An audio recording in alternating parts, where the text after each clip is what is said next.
Merry Matrix. I hope everybody's having a delirious and fantastic holiday season. I'll make this quick, and my name is Miguel Connor, your ferryman across the waters of this quantum foam that keeps irritating into these false realities we find ourselves in. So I'm here to tell you that things have changed a little bit. As many of you know from my announcements and some private groups, this week I was meant to do a show with Charles Fleishenhauer on the true Freemason origins of the USA. But as often happens this time of the year, there were holiday issues, there were flu season issues, so we're going to have to reschedule with Charles, and we'll do it in January. And it's going to be bigly. It surely is, because Charles always brings the really amazing receipts.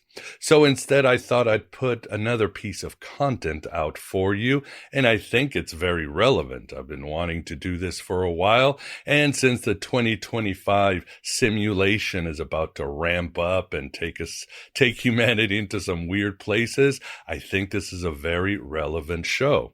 More than a show, it's actually a talk from our last Astro Gnosis conference, and this is a presentation from my friend and my favorite witch, Maja D'Aoust, and it is entitled Sophia Logos and Following Source Codes. And I can assure you that it's going to challenge a lot of your predispositions and views on so many things. Just like other guests at Astro Gnosis, whether it's Chris Knowles or Ola Wolny or Mitch Horowitz, it's going to challenge what you thought about what the Western esoteric system. It's going to turn things upside down. Maja certainly really takes on such topics as astrology, Jesus, Sophia, the simulation, several exemplars of Aeon Byte that I have lauded, and really, again, turn things upside down.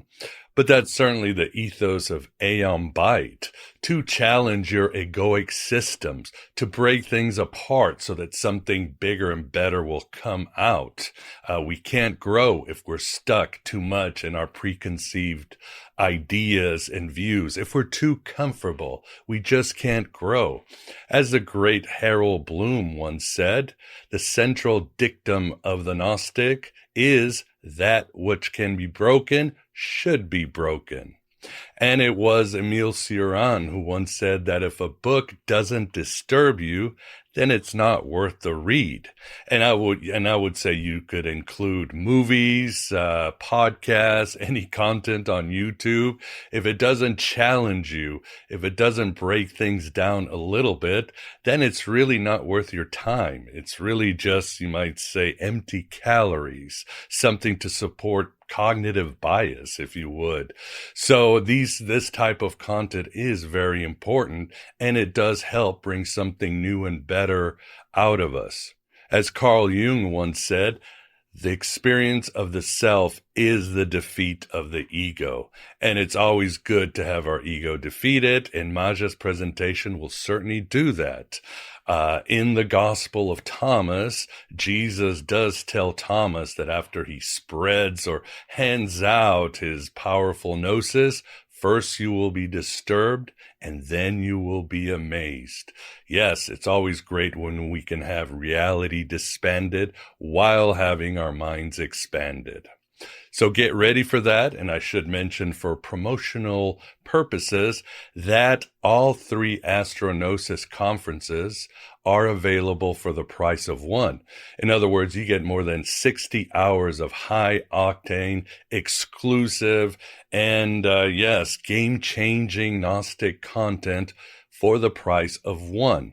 Also, two, if you enroll in the virtual Alexandria Academy, by the end of the year, you get 30% off, and that's with code Solstice.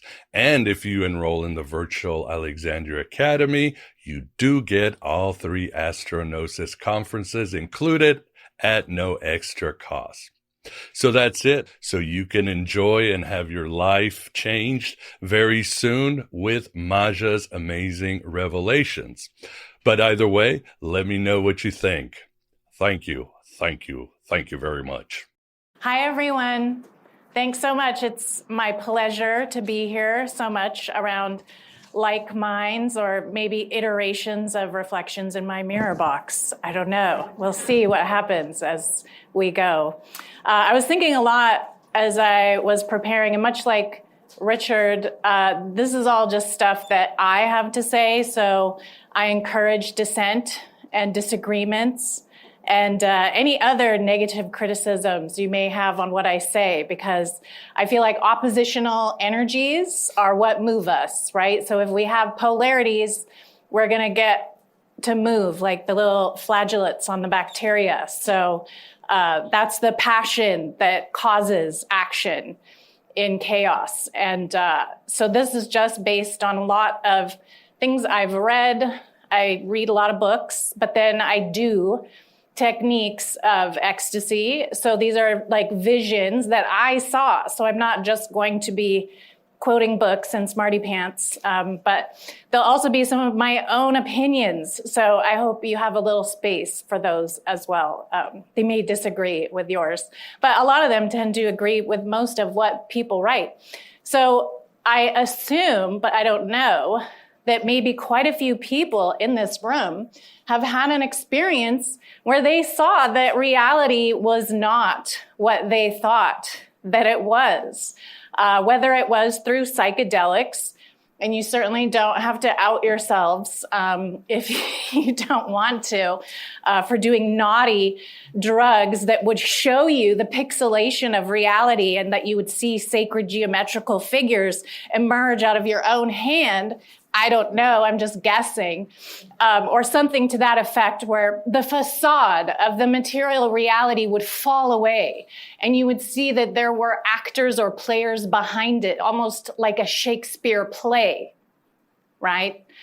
You can also have this experience, not on drugs, if you have a severe betrayal, which is how many ladies come to it, and men as well. I don't want to be gender biased, but I have a lot of clients, and the majority of people's worlds and ego deaths are experienced when they see that the reality they thought was in their mirror box is not what is actually happening on the outside. And there's nothing more nourishing than a good betrayal to lead you to this conclusion, have your world eradicated, and have your eyes kind of go, like, what else isn't true? If this thing I thought was true for so long, how far can we take this expansion, right? So those are the two, I think, main ways that it happens for people. Certainly there's many others, but I think those are probably the most popular in the club of folks that experience the complete disintegration of reality. Of course, near-death experiences will sure do that too. I almost died 3 times. I'm obviously still around. But when you have a near-death experience, you are like, whoa, this whole thing I thought is not that thing. And then you're like, what is this? Why are we here? Why is there something else over the rainbow, right? When you can kind of peer over the archons through the colors and past the space. So for those of you that have had some of these experiences, the reason I wanted to mention it is that I want to congratulate you and to value and acknowledge you for being able to still remain in this realm, because a lot of people will just vamoose after such experiences because it's too painful. right? That pain, the crystallization of pain is very real. So I just want you to know that I have humility and acknowledgement of the pain that it takes to come into these realizations and the alienation and the isolation that usually occurs as a result. You may think that many of these religions you can find camaraderie in if you've had such an experience, but they in fact treat you like you're crazy. If you have a true mystic experience, most of the organizations aren't very willing to accommodate it. So it takes a room full of crazy people such as yourself to be able to hold that space, and I appreciate it. I'll begin with looking at some of the ideas of what Sophia is, much like everyone has, but hopefully I'll extend and open them a bit like a blossom rather than just repeating the same thing. So I had this picture prepared. I swear we didn't corroborate on wearing pink either. But these images are very important for a couple of reasons because they give allegorical clues to the identity of Sophia, and some of the symbolism in all esoteric pictures is not just the artist's, fancy, although certainly we get informed by our muses.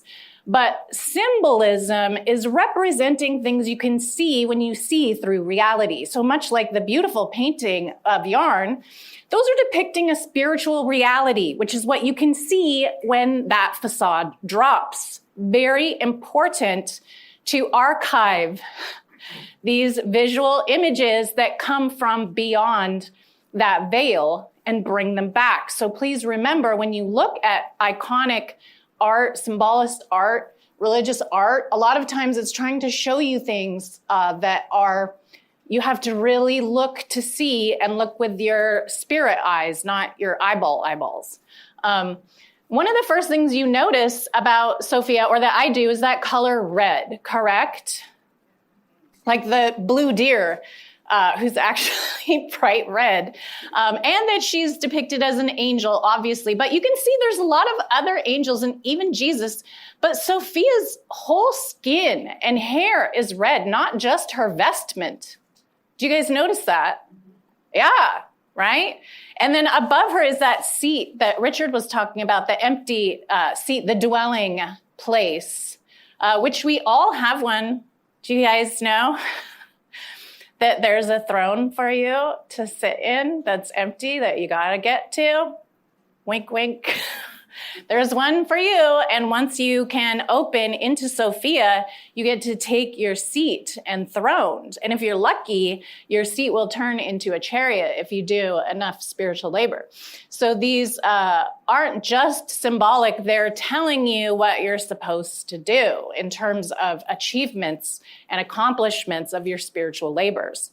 This color red is very significant that I was shown. I was taken through the entire rainbow, and it was totally a rainbow, which I know is so, maybe some of you guys that are more goth or whatever will be like, silly girl. But the archons and the arcs are arches of rainbows, of colors. And so I was taken through each level of what the colors were and symbolically. Red is, I'm going to go through a lot of sciencey, nerdy stuff, so you can Google it later, but I'm just going to do it anyway. Have any of you guys heard of redshift? Yeah, right? Why would Sophia be red like this? This is that primordial. The primordial space is what that red is representing. So Google redshift if you like, because it's the source, right, of the oldest matter in the universe is what it is, which of course would be congruent to Sophia. And how did these artists know this? No one had seen redshift yet. Why did they make her red? Why is Jupiter the god of lightning and there's so much lightning on Jupiter? There's ways we can know things without knowing them. And it's important to learn from these traditions, right? That knowing without knowing is a priori knowledge, which Kant gets. I'm so glad that you spoke about Kant as well, because it's like my favorite obsession is thinking about a priori knowledge, which is like what I feel like Sophia and the Akashic records and all of these concepts are also getting at for us to know and understand, is that there's things that you will have access to knowing with no experience, with no craft, without becoming the craftsman, without ever doing it. I don't know if any of you guys have had the pleasure of having knowledge drop into your head out of nowhere, telling you or instructing you to do something, and you're like, how did I know how to do that, right? A priori knowledge, which is also affiliated with Sophia and why she's depicted as red. And the angel part of it is kind of a whole thing. I don't know if I'll be able to get into it because I have so much time. This is a drawing that I did showing one of my experiences that I had doing the techniques. And when I wanted you guys to notice the hat that's on there, but there is the wings and the angel depiction of most of these, like Richard said, they're levels of consciousness. My experience of angels was that they were like the arches in the rainbow and that you could arrive at them like a location in consciousness. So like Michael's realm, who is like God? This is like a koan that you approach when your mind is able to hold the concept, who is like God? And then you realize and you obtain the level of consciousness. And so it unfolds, and this kind of double, everything is doubled in the world. We all have doubles, comes out of the cracks and folds and opens, and that level of consciousness is approachable, is obtainable. I can't get it to stick around because you fall back into stupid town, as Kelvin, my teacher, says. Right? You can leave stupid town, but you're always going to come back. But you can make anchors through art, through music, through mantras, through triggers. This is why we have divination systems. We're trying to anchor it in there to keep trying to pull us out of stupid town, right? So we remember, trying to access the memories of it, because it like folds back up, right? Like flowers in seasons. But the hat was a reflection of something kind of like Narcissus looking in the pool, I guess. When you do that, you can see the reflections and what they are through not your eyeballs, but your kind of like mind's eye. Now look at her hat, and then look at this hat. It unfolded. It was first like this. Everyone thinks this is the fish hat, right? For the Dagon stuff, but like, that's not what I saw. I saw it unfold when I had the experience into a double situation. Sorry. I'm really bad with tech. And then you'll see her spiky crown there too, which we'll see more of later. This is Cybele, or Cabell, which Miguel was talking about before, and her relationship to Sophia. Cabell is known by quite a few other names. The Magna Mater, right? Mountain Mama, take me home. And she is the crystallization or descent of consciousness as it comes into full form of matter, like a crystal or a rock.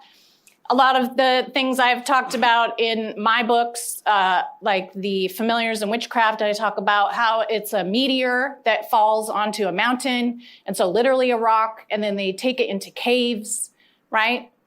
I think there's a lot of research that shows it's the black rock on the Kaaba, because it got like stolen and taken all over the place, but who knows really, right, what the story is. But that crystallization into material existence and that fall of the fallen angels into the world, those stories are pretty fun if you think about meteorites and stuff like that. Obviously becomes more interesting. And then I'll just lastly, you can look this picture up and peruse it at your pleasure, but every single thing on her is again symbolizing a spiritual obtainment that you can do. These are not just toys or props that she has. Do you guys recognize, like, there's the cistern and the caduceus? These all represent and are telling you that she is holding all of these different obtainments.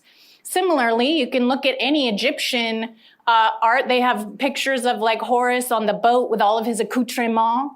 This is a way to show, like a Boy Scout or Girl Scout sash. Like, I did this, and I did this, and I did this. You can see what achievements people have also if you enter the spiritual space, because it's displayed, right? You can see the feathers in their cap, right? If you know how to look. This image I use a lot. It's in my Familiars in Witchcraft book also, because there's the double of us, right? When it unfolds, and why a lot of the times these things or ascensions of consciousness are depicted as angels or with wings. There's another aspect of you in that throne, that Sophia, that can see much more than you can see in your little mirror box. And so we have to gain access. It's sad, but you're that little guy down on the bottom. I know, so sad for you. But we have a guide, or holy daemon, right? Our HGA, it's called so many different things, or whatever, even other consciousnesses that you can obtain that have nothing to do with you or your person, that are ancient, that are aeons, that are, archons, whatever, that you can kind of use in order to obtain greater sight and greater vision outside of these boxes that we're trapped in, so that we don't have to just sit there being stupid, right? We can kind of catch a kite and go for a ride, right? So, but you would see this picture in, like, an alchemy book, and you would think, wow, that's weird. Like, what the heck is that? Because if you don't know what it's talking about, it's not going to make any sense, right? Isn't it rude? People tried so hard to make all these anchors to show this stuff, but everybody just forgot anyway. So it's important to remember and look hard at the symbolism, because it is actually really trying to show you something, right? It's really, there's something there. We just might not know what it is. This image is of a sibyl. The sibyls were the oracles, and they were under Sibyl. It's the same thing, etymology. They're named after the goddess. A lot of them were virgins, symbolically. I'm going to get into that an awful lot. And these were the holders of the tradition of the Sophia and the Gnostics that would do these practices that they were trying to do, which isn't to say that the other groups didn't, but these were a very special faction of the mysteries of Sophia in terms of gaining that knowledge. She's shown very specifically here with a sword, right? So you might think she's a warrior, right? But any of you guys that know tarot know what is the sword depicting, right? Discernment and the mind. Without discernment, you're not going to get wisdom. This is the picking out that Richard so eloquently described. Anytime you see that sword held symbolically, it's mentioning, I have discernment. I have achieved the level of the ability to pick out. And so when we see this displayed in the images, you'll also see it, I'll get to it in a moment. I think I put the slide in here. But it's that ability to see what's true. Is it that or is it not? And this is the foundation of all logic, right? Is it this or is it that? Are you my wife or are you not my wife? This is the sword and what it is showing.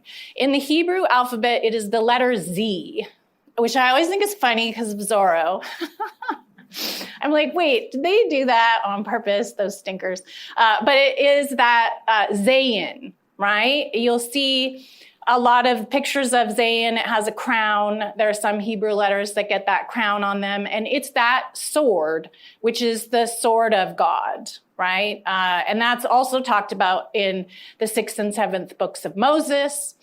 In many esoteric literatures, you're going to find all these references to swords, and even like in the Quran, and then everyone thinks they're talking about war and everything, but no, they're just stupid because they don't know what the symbol is talking about, and they think it's a real sword. So then they think, oh, we have to fight everybody with our sword and kill everybody, or that it's like a penis or something, and it's like, no, it's the sword of discernment, right? Which just makes it funnier when people don't know what the sword of discernment is. I always enjoy it anyway. But there's also this kind of secret in the name Sophia that I wanted to mention before I get much further, which is in the letters. And I know every linguist will argue with me, but I don't really care. So the name Sophia contains 3 very important letters, which are OPH. Oaf. Do you guys know what oaf stands for? Anybody? Anciently? The snake. The serpent is the wisdom source in every single thing you're going to look at, okay? If you look into Hermetica, where does Hermes get all of his smarty pants? He has a conversation with Poimanders, the giant serpent. It's all giant flying snakes everywhere you look. Right? So if you want to know what is the source code of wisdom, it's hidden in the word, like such a little cute little puzzle that if you don't know what the word oaf is, you're not going to know. If you want to get way deep and nerdy into it, you can look at the book Ophiolatria by Hargrave Jennings. I think it's even online on Sacred Texts for free. Lucky you. And you can get way into it. I also go off on it in my book, The Secret Source, and how it pertains to Hermeticism, Gnosticism, and all of these things. And we see that serpent on the tree. I always get so mad that nobody knows everything. They talk about the serpent on the tree in the Bible, and everybody thinks that it's Satan, but it's Sophia telling Eve the knowledge of how to reproduce herself parthenogenically, which she doesn't have sex with Adam to have Cain and Abel. She does that later with him, with Seth, was the first iteration of Adam. She has, I know, go ahead, disagree. She has Cain and Abel parthenogenically, just like Sophia parthenogenically creates matter and the world, self-created from herself. And this is where the virgin idea of why many of the practitioners like the Vestal Virgins or the Sibyls or all of these people had that kind of representation. And I looked way into the etymology of virgin, which it really doesn't mean like someone who hasn't had sex, but it has many meanings. For women, it was sometimes used if they didn't have a husband because they had their own mind, pure, a virgin, pure mind, because in most of the cultures, if you were a woman and you had a husband, he was telling you what to do and you had to just follow his orders. So it was more rare that a woman was able to do her own things and call her own day. She had to like not have children to do that. I have 2 kids. I don't get to call the shots, man. I don't know how many of you guys have kids, but you're on their orders. So I lost my virginity when I gave birth. But the origins of virgin is verg, werg, or warg.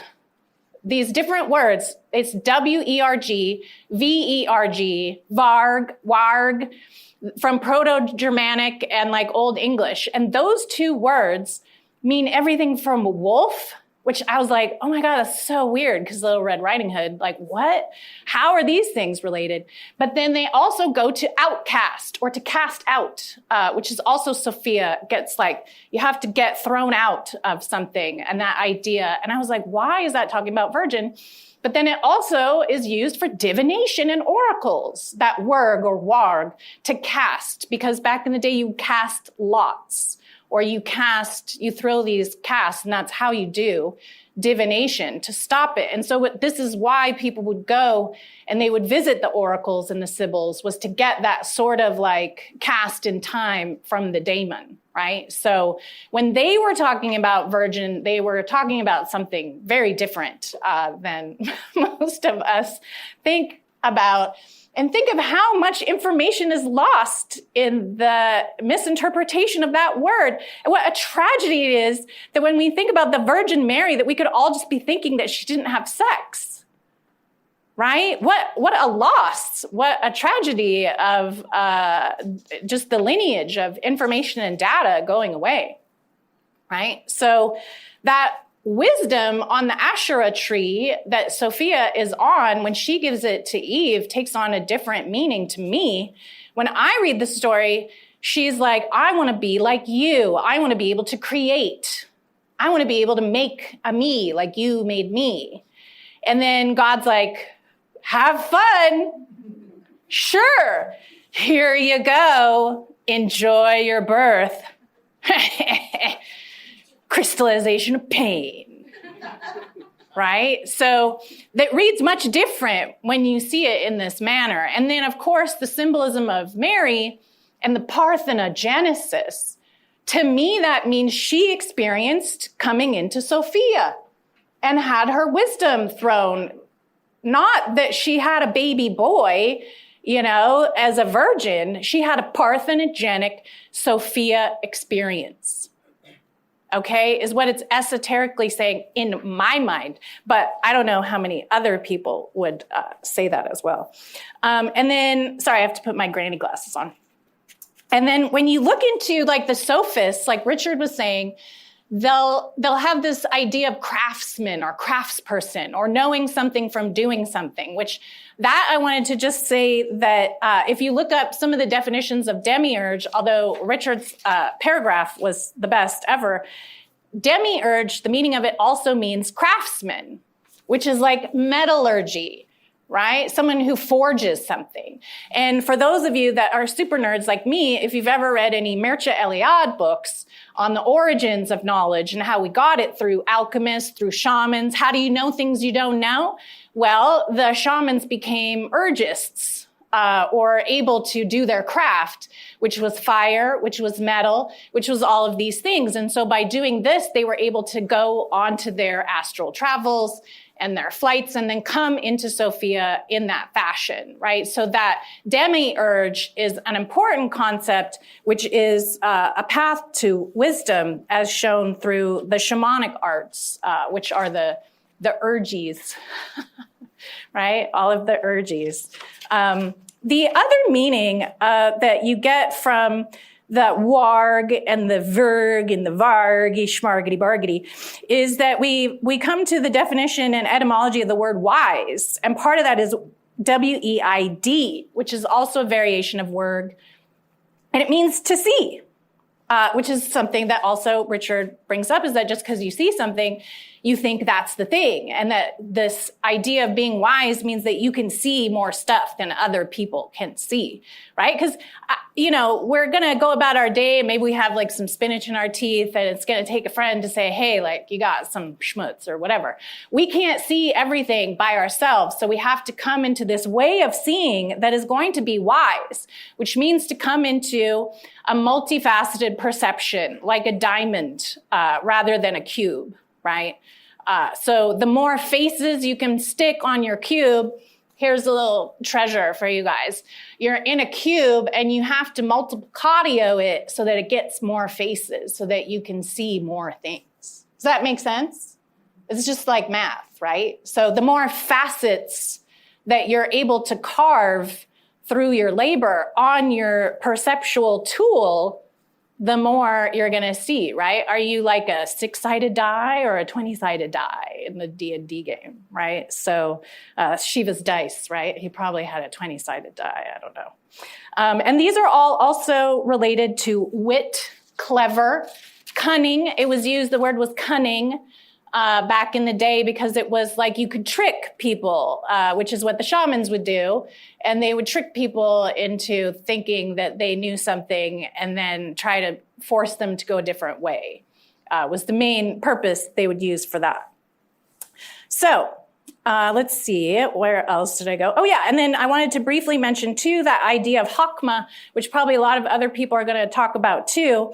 Part of Chokmah is not just Sophia, but it's the urge. Again, it's so funny. I kept coming across this word urge, that creative urge to make something, like that need to which is why she parthenogenesis. There was that desire to make it. I don't know how many of you do art, but you'll know that it kind of takes you over in that way, and it feels like maybe not your choice because you gotta do it, right? So that idea of Chokmah is also passion, which I was shown that it wasn't logos that was first. Like to have logos, there had to first be a desire to logos, to come into being, which is eros. So I always feel like before logos, there was eros, because who gives a crap about making Legos if you don't care, right? You have to have the eros to make the Lego, right? Or it won't come about. It takes a lot of labor, right? Okay, let's see. I think I'm going to go into the simulated reality section of our journey, which it looks like I'm the first one to kind of delve into this, which is very fun. Let's see where my slides are at here. Oh yeah. After you get your sword of wisdom, it's a bummer. So you first get your sword of discernment, and then you're like, oh God, no. And then you go, please God, no. No, no, no, no, no. So you can see like how happy she looks. She's all like proud that she's like, yeah, smart. But then it's like, oh God, no. You see the corruption of the world. This is when you come into your contemptus mundi.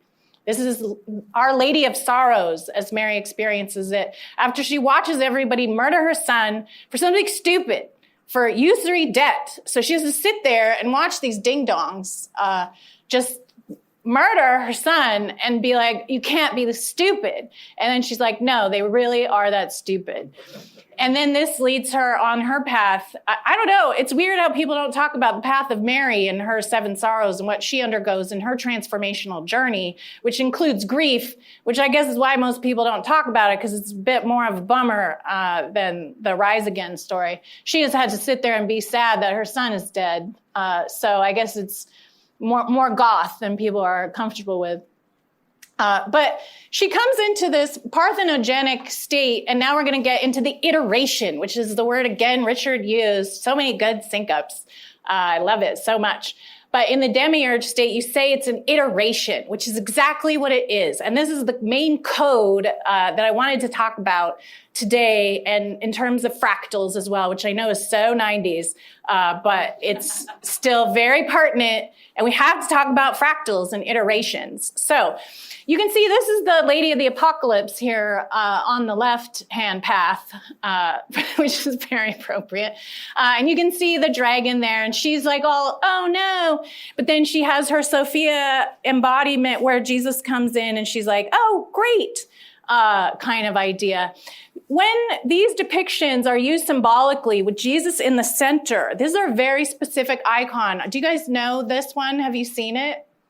Where Mary, she's not holding Jesus, he's in herself. This is the one where Jesus is in her belly. Yes, the one where he's there in the middle. This is a very specific depiction that I was shown was Emmanuel. The name Emmanuel was given to me when I saw this and came to understand it, which is when it dropped in and became materialized within her. So that symbolism, when it's depicted in this way, is showing that she has God with her. Emmanuel means God is with us now, here. Like Sophia is here with us, guiding. She had that experience of obtaining it, coming out of the chaos and seeming pain of the dragon and apocalypse, where everything is destroyed and we go through our ego death. Then we get to have our little Jesus drop into our heart, and we're guided, and we know that we get a little wiser, right? Also, P.S., Jesus isn't the right name. Do you guys know? They do so many tricky things with the names. Do you know why it's not Jesus? There was no letter J. Do you guys know that? Until just a little while ago. So everybody says like in the name of Jesus. And I'm like, it's not the right name. I won't tell you the name because you got to look forward to something.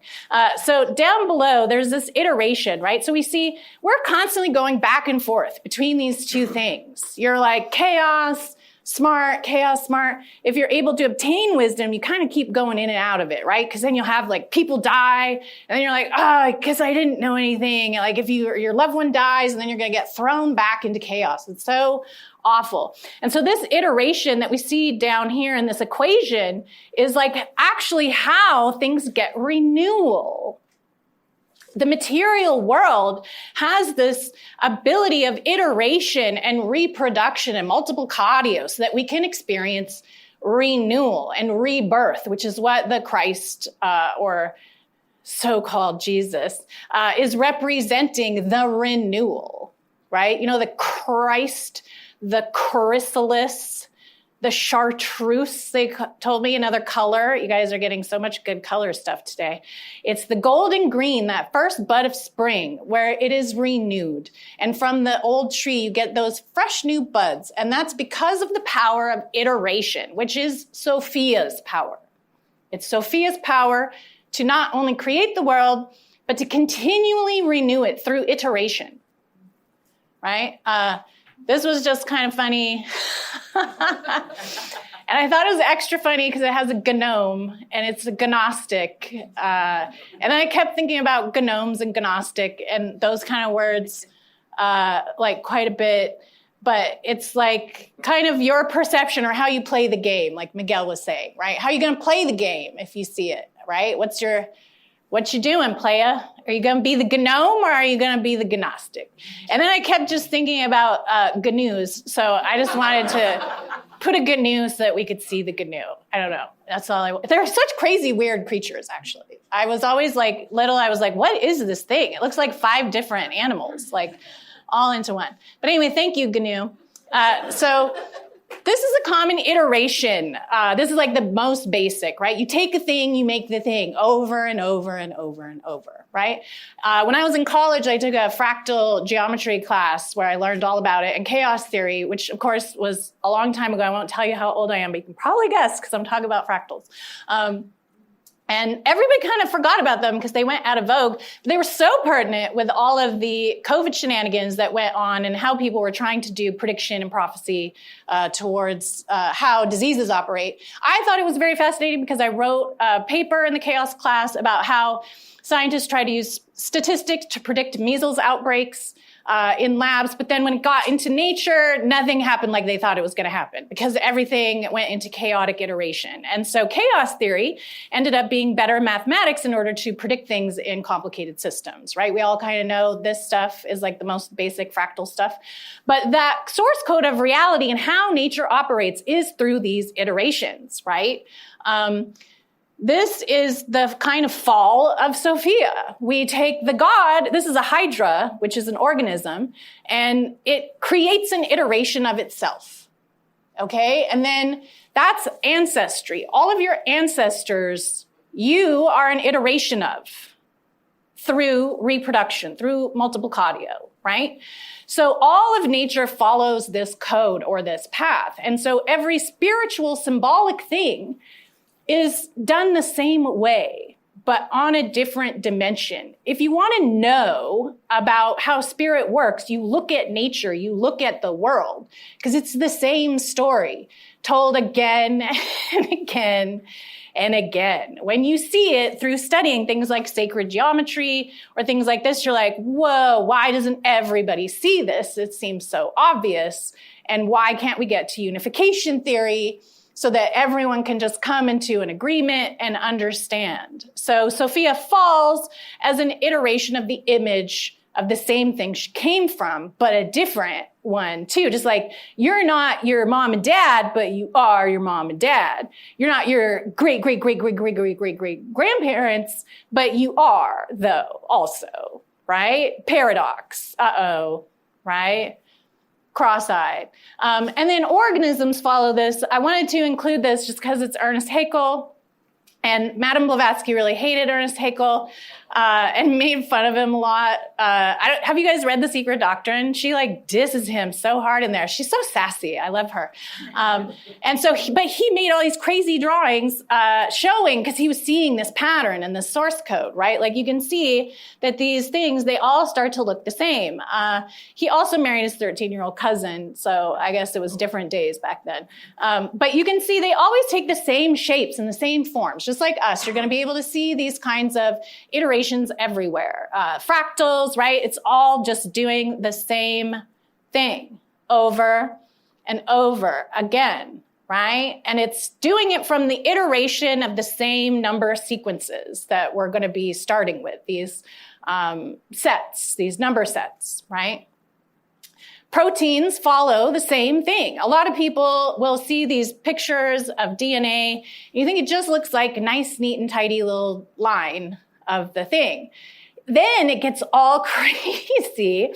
After it makes the line, it all jumbles up into like those little, you see like how it's all just like gathering. This is the gathering. So what I was experiencing was we get the iteration, the discernment, and then it kind of gathers around a central structure. This is the same story. And it's the sexual reproduction story. The asexual reproduction story is how atoms work. It's how molecules work. It's the same, it's turtles all the way down. Right? They're all doing the same thing. These are what DNA starts to look like once it's bigger than that little spiral that is the only thing that everybody shows. Protein strands start to kind of ribbon out and go into spaghetti, and then they all accumulate around a central source. And this is because of fractals and golden ratio, right? So you can see, if you wanted to look up more about that, what that code is, but I highly recommend, if you want to know what the source code is, that's what it is. So once you start to raise your awareness to it and then see it everywhere, you're going to be able to see much, much more and see through the facade of matter into the inner structure of what's actually happening, right? So then Madame Blavatsky comes up with this idea of root races and the iterations of humanity and how many things we've been through. This goes through a very controversial period because everyone thinks that she's talking about race, which she explicitly says and explains she's not, but somehow, the Thulians get a hold of it and they think that's what it is. So just like they think a sword is a penis. So it's like a misunderstanding and a misinterpretation. When the root race theory that Madame Blavatsky was talking about was that we have had iterations of existence that have gone through these evolutionary developments, and that we are these iterations of Sophia, literally, that it's us, right? So how many of you guys have read Simulation Theory, the paper by Nick Bostrom? Okay, so a couple nerds, but not a lot. We're in here talking about simulation theory. Maybe you guys should read the paper. I recommend it. It gets real controversial again because a bunch of racist ding-dongs think that simulation theory, including Nick Bostrom himself, is to protect us from getting more stupid as people. So we should choose races and intellectual people to reproduce to save the species. This is also popularly known as eugenics.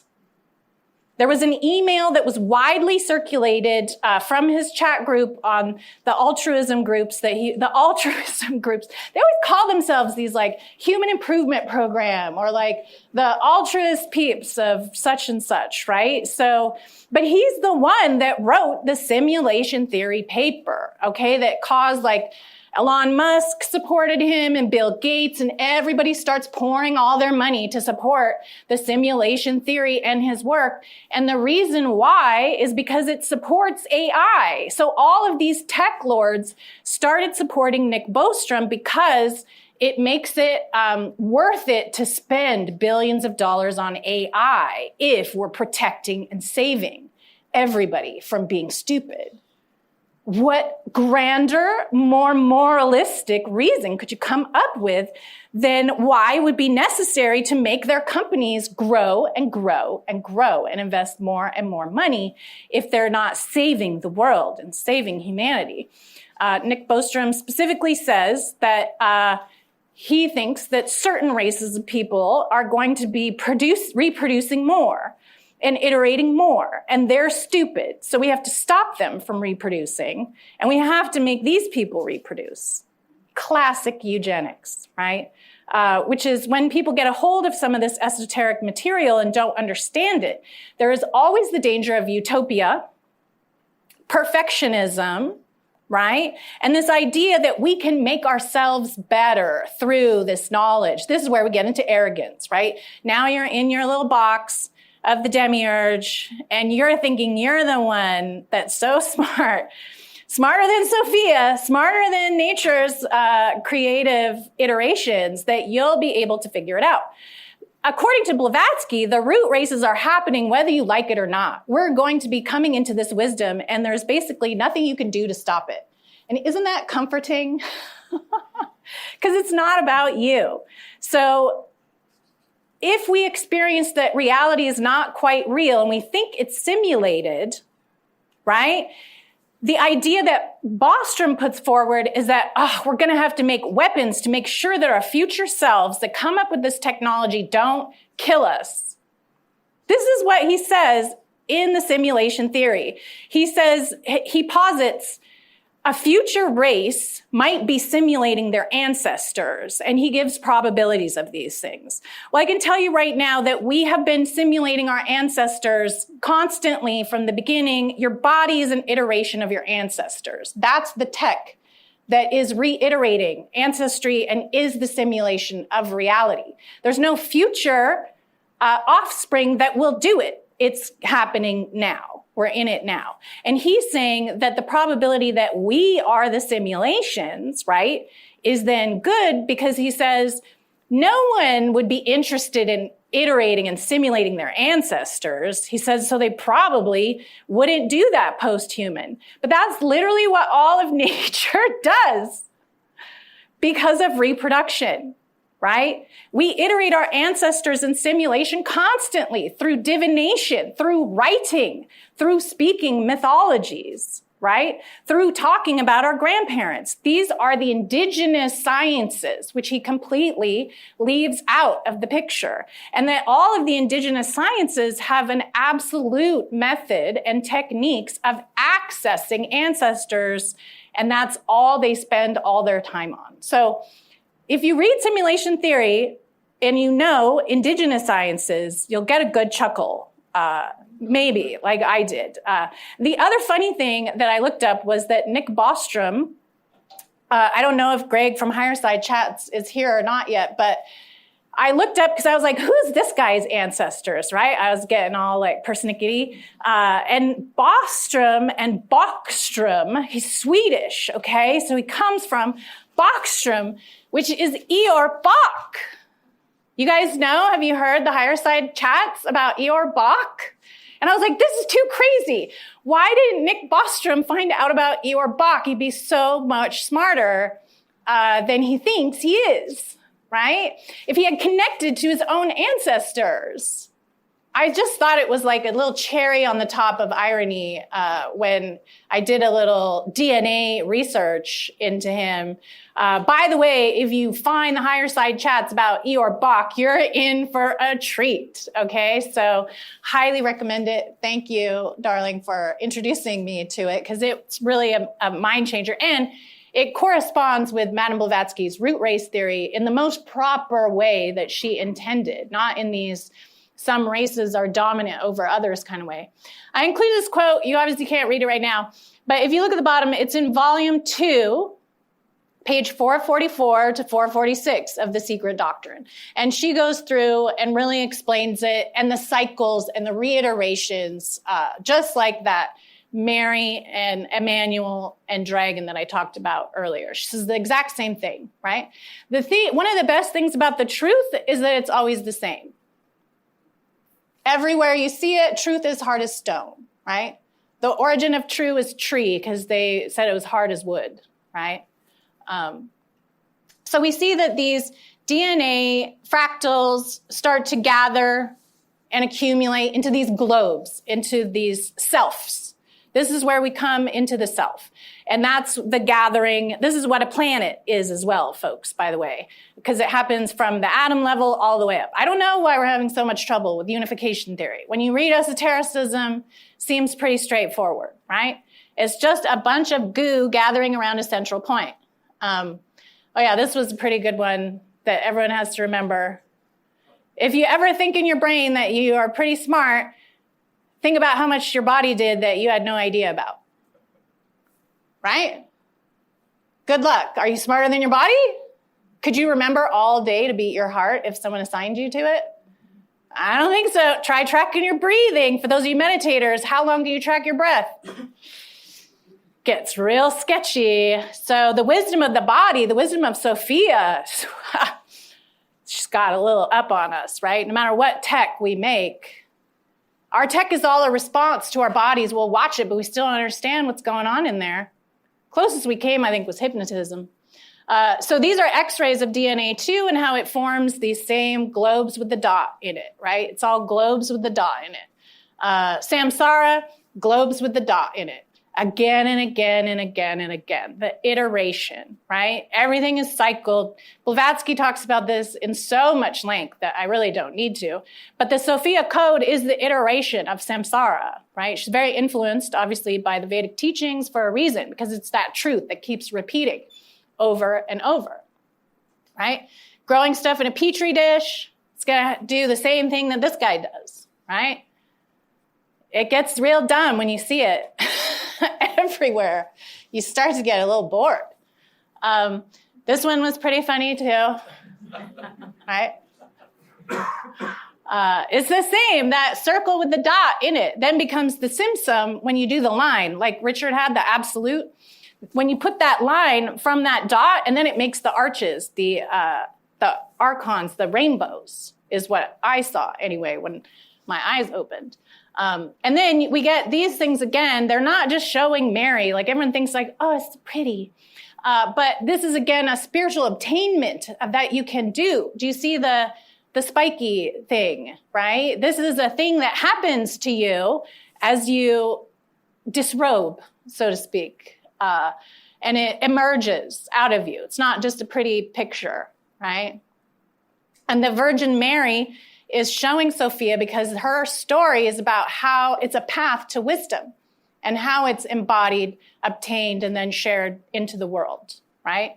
She's not just having a baby. The Time Lords show us the story and the archons and the power constantly through myth, or if you're a Doctor Who fan, but the astrological portion of the knowledge comes from the Time Lords who are so immortal that they've seen the cycle more than a few times, right? So you become a Time Lord when you kind of can have that breakthrough. Like after being an astrologer for years and years, one year, I remember, I think it was 2014, I was like, this is the same thing I said the last 5 years. Here we are again, Lion's Gate again. Oh my God, this is the same thing over and over. Nothing's new. It's all the same ring. We're trapped in the Lord of the Rings. Oh no. And then everyone's all excited about like spring equinox and winter solstice. And I was like, no, it's an illusion. You're trapped. It's a prison. Get out. Don't give it more fodder. Because the Time Lords love to be fed your fodder. I still use astrology, though. It's a good tool. But you have to know that it's not the thing, right? That's idolatry, is when you think the thing is the thing. The mirror is the thing, and that there's not another thing. Don't do that. At least if you're going to use it, you got to know and remind yourself, this is not the thing, right? And then you got to have like a little wink. And then I just think it's funny that cockroaches look like Time Lords. Because they really, like, right? They look like almost wearing the same clothes. But it is freaky, too. When you get to certain levels, you're going to see the insect stuff, which was depicted in the painting. It's all praying mantises. Anybody see those guys? You saw the praying mantises? Yeah, you have to go through the jokers to get to the praying mantises, but they're there. Not a good time when you see those guys. They're pretty scary. I don't know about you guys, but I don't really like bugs. So I think that's like most of the things I was going to say. Oh, yeah. And then the last thing that I wanted to bring up, I know we're going to open for maybe some questions, but the last thing I wanted to mention was about the idea of the error and the fall, right? So as Miguel and Richard said so many times, that this fall of Sophia is seen as a mistake, as an error. But that the chaos and the fractal geometry is very important, because what you see is that without those deviations, I would say not an error, not a mistake, a deviation. And this is what DNA does as well. It doesn't keep replicating itself the same way every time. If it did, we'd be dead, because we'd get one disease that came in. It has to stay animated. It has to stay moving and changing and shifting. This you can learn through the I Ching, that art of change. That the reason why Sophia falls and we can iterate and be renewed and have that Christ come into us is that we keep having the chaotic, creative urge to just go a different way, to do a new thing, to do something a different way than we did before. And that's wise, right? What is it? The definition of insanity is doing something the same way over and over and over again. There's no error in randomly taking a risk to make another move, right? Of course, you got to use your discernment to do your risk assessment.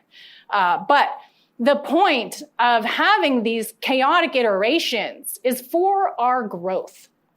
It might not be for your personal growth, but as a collective, as a totality, if we don't have our risk takers, our ones that are willing to go a different way, to deviate, to be cast out, to kind of go outside of the groove, we're not as a species going to be able to have that collective momentum that will propel and push us into our striving, into our growth, into our evolution of the root races, like Madame Blavatsky showed in her chaotic spiral. So I do feel like coming into true knowledge of what Sophia represents is going to be good for everyone, because it's going to enable us to propel ourselves towards our next iteration.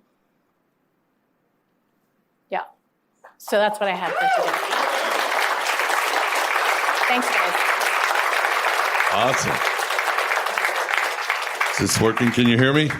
I'm thinking of that song by Rush, Signals. Oh, yeah. Deviate from the norm. Canadians, yeah. Canadians, That's of course, right. yeah. After you, the greatest thing that's come out of Canada. So, questions?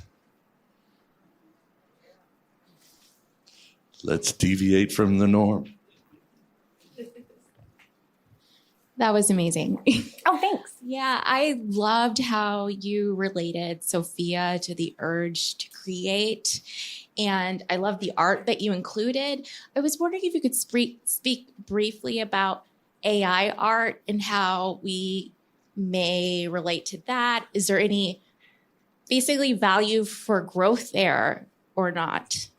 I personally feel like it's pretty soulless. And my kids are so funny. My children, when they see an art thing, they go, oh, it's AI, gross. And I didn't say anything to them because I was like, hey, what do you guys think if I use this picture? And they're like, oh, gross, it's AI. You can feel, it feels different. I can tell when I'm reading it too, it feels different. I don't know. I'm getting to be a grumpy old lady, so maybe I'm not the best to ask that question. But it saves labor. So here's the thing. Like, AI will save labor. Like, if I'm trying to do something and I just don't have time or money to hire a graphic designer to, like, do all this, but I want, like, something pretty, like, AI is very convenient.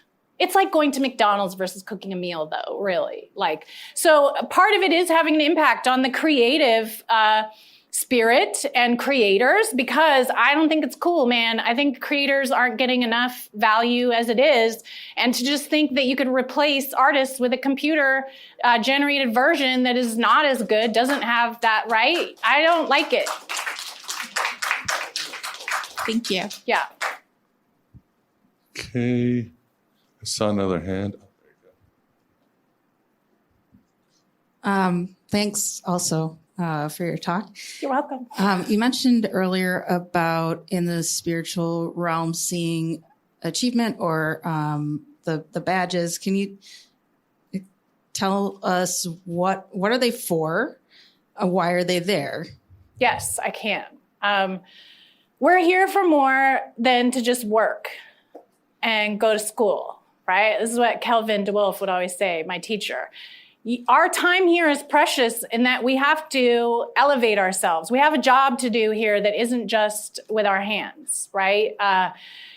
You can change your trajectory. So when one of my near-death experiences, I saw everything, and it was these rainbow roads. You guys remember that show with the roller coaster where it goes into space and there's all these rainbows?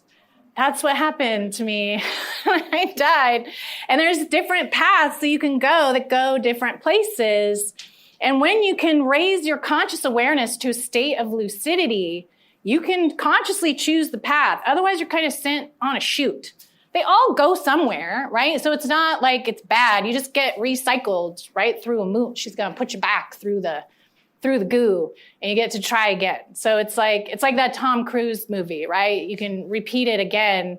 There's no big punishment. You just have to do it again. So as you obtain these spiritual labors, you get more power in the afterlife to choose your direction to go, which is what discussed in like the Bodhisattva stuff or like the Ascended Masters, for example.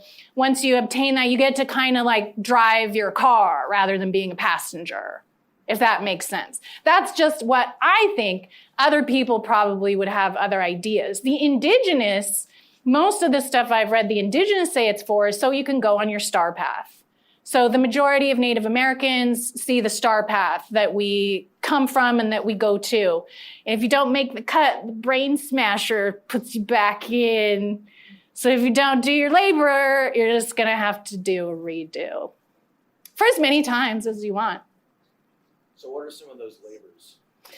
There's a lot of them. That's probably like a whole nother lecture. But you can do, a lot of people think spirituality is just about being a nice person, which isn't true.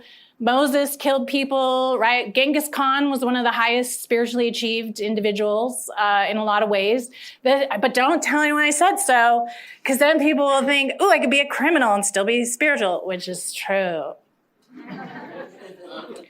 And if you do really bad things and then do the labor of repentance and ablution, so that's one of the spiritual labors, is self-forgiveness and forgiveness of others, but not in a way that tolerates, in a way that changes, that evolves and transmutes. For a lot of spiritual labors, you can go into a lot of research into alchemy. Lucid dreaming is a big one in my novel 4D that I talk about. Like if you obtain lucid dreaming, you'll kind of be able to do a lot of other things, right? But if there's one thing you should do, get contact with your Sophia, because then you'll know all this other stuff. So it's like cheating on the exam. Well, I've been trying to do that for a while, and I'm not having success. It took me 4 years, so don't be haughty about it, right? It takes a while. My teacher says if it was easy, everyone would be doing it, right? So it's like, I want to be a kung fu star, but I don't want to do kung fu. Like, might take a while, right? So it's training, it's practice, and you do it by iteration. So whatever your technique or practice is, do it over and over and over again until the engine kind of starts to roll. But it's going to be really boring, and you're going to want to quit. Always. I quit a lot of times, but not for good. Yeah, so. If you don't do it, do you lose it, or is it something that? I have not lost it, even as lazy as I get. So let me stand as an example that you can fuck up a lot and still make it, right? Everyone thinks you have to be so good, and it stops people from being good because they think I'm not good, so I'll just give up. That's garbage talk. There's renewal, right? Do it again. Try it again. How about now? Right? Tomorrow, there's another dawn. Right? These things are important to remember, that we can continue trying and doing and going. Right? But it's weird. If you try it a lot and nothing happens, you'll be like, oh, this is garbage. Why am I doing this for hours and hours? Right? Because so many of the techniques are discipline-based. So it's really hard and you want to quit.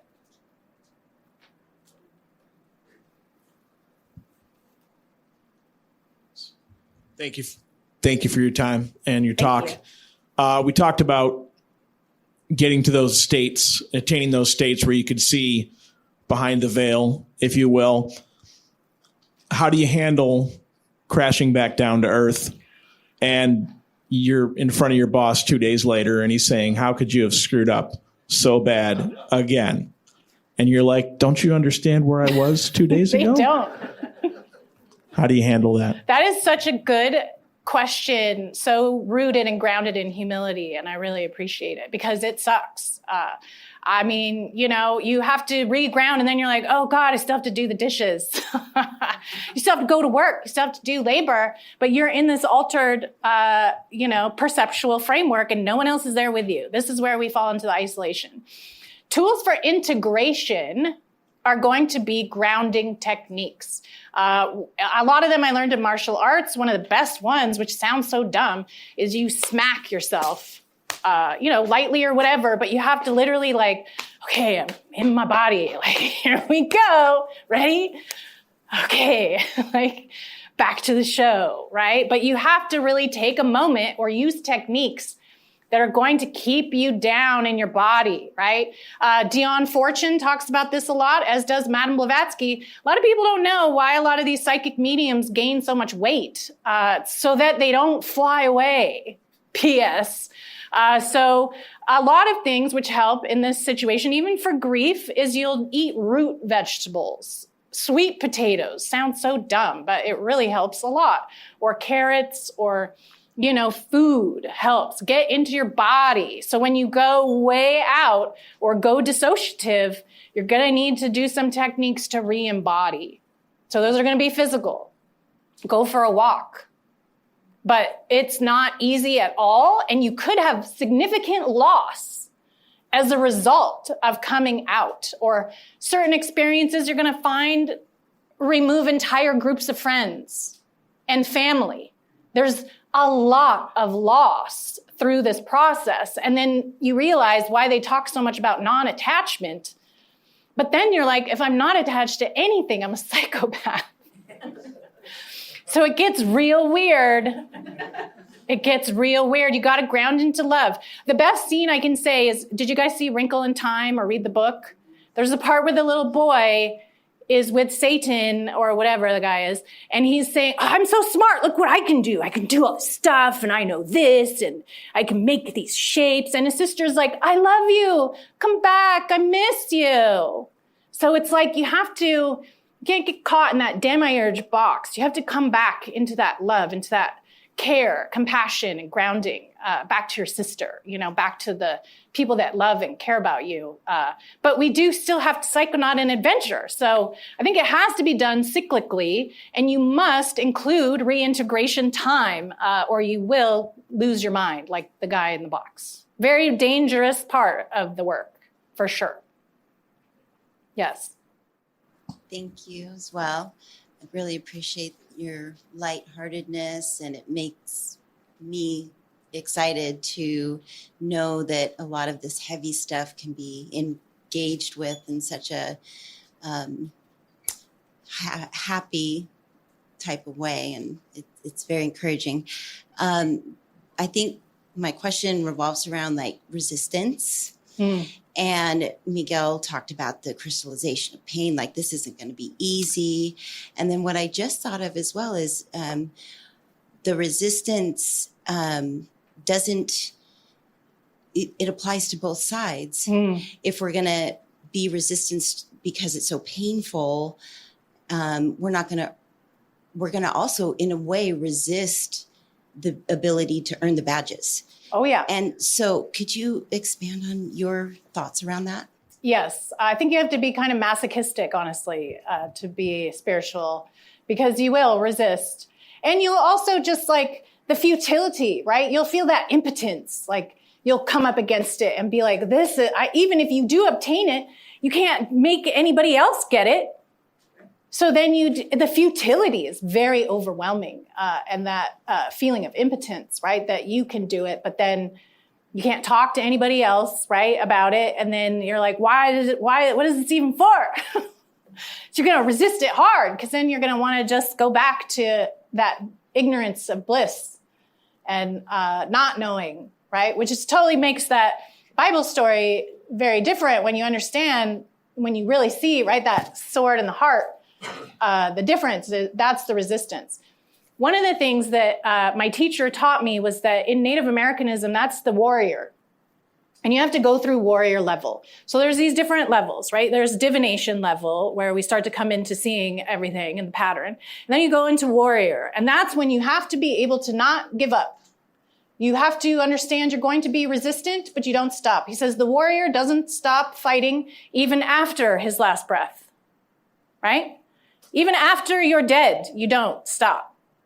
And that's how you continue through and past death. So it's an inner resolve that you have to announce and keep as like a pillar inside yourself, that you're just going to do it anyway, like forcing yourself to do the dishes. Or you have to come into an awareness that this will be hard, this will be painful, but I'm going to do it anyway. Because if I don't, it's just more boring.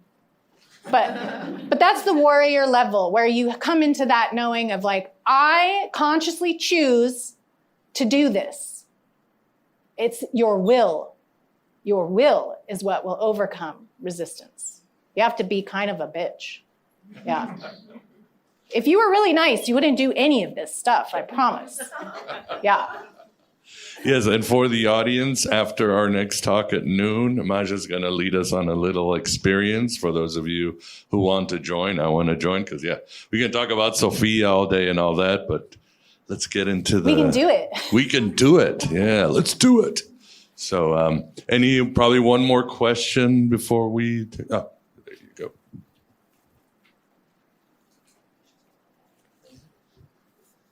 So I really appreciate your interpretation of the birth narrative and looking at that differently.